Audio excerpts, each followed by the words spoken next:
It was a quiet Sunday morning, the kind where the world feels soft and slow.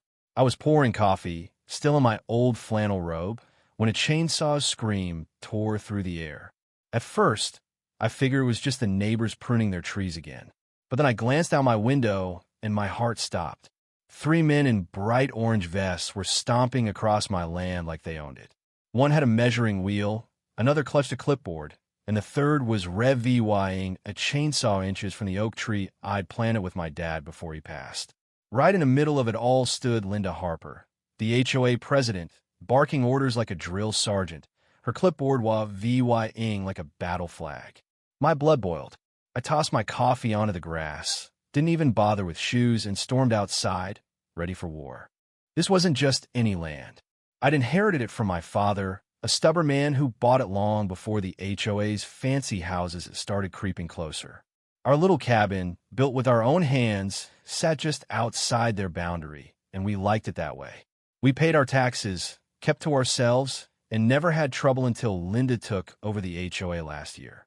She'd shown up once with a glossy newsletter, all smiles, but when I told her I wasn't joining her little club, her eyes turned cold. After that, weird things started happening. Mail went missing. Trash cans got tipped over.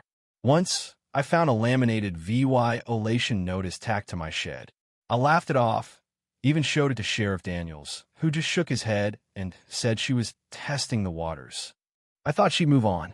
I was dead wrong. That morning, seeing those contractors eyeing my oak, I lost it. I marched up to the guy with a clipboard and demanded to know what he was doing on my property. He barely glanced at me, muttering something about lot expansion before pointing at Linda like she was calling the shots. She waved at me, smug as a cat with a canary, and started yammering about a community meditation vy lion her board had supposedly voted for. She claimed my land had been reclassified as common use after some annexation vote 6 months ago. When I told her she had no right to touch my property, she smirked and said, "You should have read your mail." My hands shook not from fear, but from rage. That oak wasn't just a tree. It was my dad's legacy, planted to mark our home. Linda didn't care. She never did. I told her to get her crew off my land, or I'd call the sheriff. That's when she made her fatal mistake. She nodded at the chainsaw guy and said, "Start with the tree. He's got no standing here." I didn't hesitate. I pulled out my phone and dialed Sheriff Daniels. "They're here," I said. "Bring cuffs." 10 minutes later, his truck rolled up just as the chainsaw bit into the oak's base, Leah vying a cruel notch. Linda stood there, arms crossed, like she was about to christen a new ship. I met her gaze, clutching a folder with my deed and land records. Daniels didn't say much at first. He just surveyed the mess, then took my documents. Linda tried to shove her own papers at him, flimsy, home-printed nonsense. When he asked if she'd filed them with the county, she stammered. When he asked if I'd ever joined the HOA, she mumbled something about proximity. Daniels laughed. "You want to press charges?" he asked me. I nodded. The contractors went quietly, cuffed without a fuss. Linda, though, she screamed, demanding I be arrested for obstruction. The neighbors, now gathered at the property line, watched wide-eyed as her empire started to crack. Linda didn't back down. She came back the next day, still clutching her crumpled folder, insisting I was making a mistake. I offered her a seat on my porch, half sarcasm, half to keep things civy, but she refused, ranting about her HOA's legal standing. Daniels, still there, cut her off. "Unless you've got a county deed, you're the trespasser, Linda."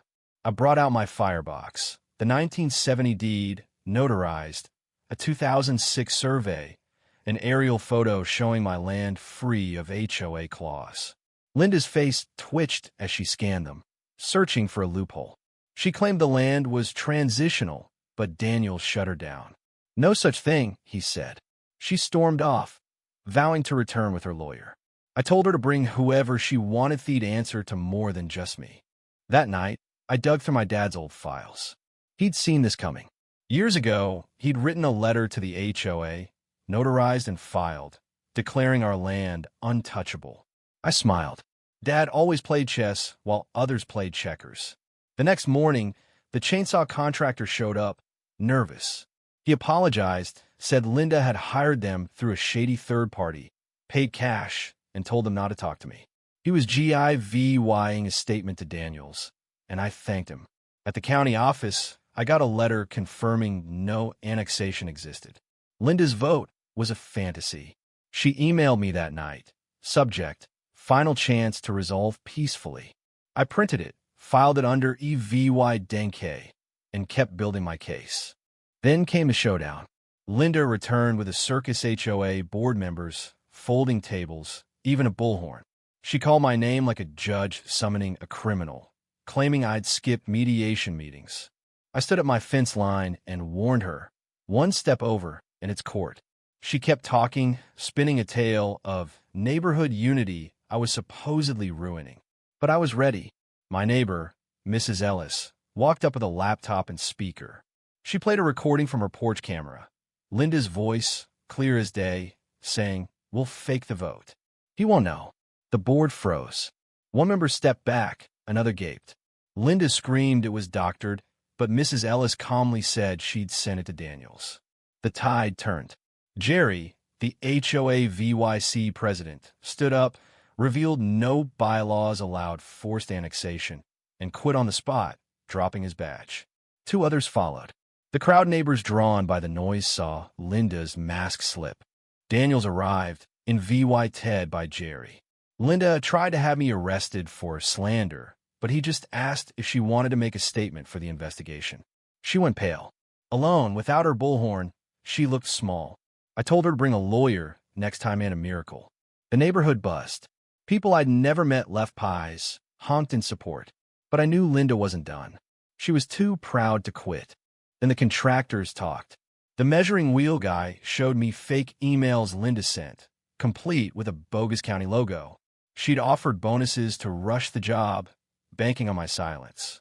That night, with Mrs. Ellis and her nephew Tom, a retired accountant, we found the real dirt. Linda had siphoned over due lot $10,000 of HOA funds for her own deck, windows, even a hot tub. Tom's audit was airtight. We sent it to Daniels, who took it to the DA. The investigation exploded: trespassing, fraud, obstruction. The HOA board collapsed, with Jerry freezing all projects and promising transparency. A local reporter ran a story, "The HOA Queen's Fall," and Linda got a subpoena in broad daylight. She showed up one last time, alone at my fence.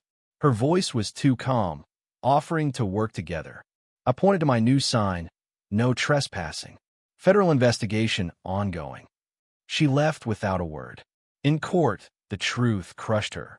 Daniels testified about the trespassing. The contractors admitted her cash payments and lies. Tom detailed her financial scams. My dad's records, deeds, letters, maps left no room for doubt. The judge fined her, banned her from the HOA, and ordered restitution. Linda sat still, her world collapsing. The HOA rebuilt. Jerry led with honesty, and residents finally spoke freely. I turned down a board seat, but helped start Know Your Lines, a program for clear boundaries. We threw a fence line festival, a barbecue where neighbors laughed under the oak, now healing. Linda sent a half-hearted apology letter. I framed it next to her fake vote, with a plaque, "Nothing crosses this line without permission." The land was mine, the oak stood tall, and the truth had won out with anger, but with proof and patience. But here's where it gets messy. Was I too harsh, letting Linda unravel publicly? Should I have settled quietly to avoid the chaos? Did the neighborhood go too far, turning her into a pariah? Or was exposing her the only way to stop her kind of power grab?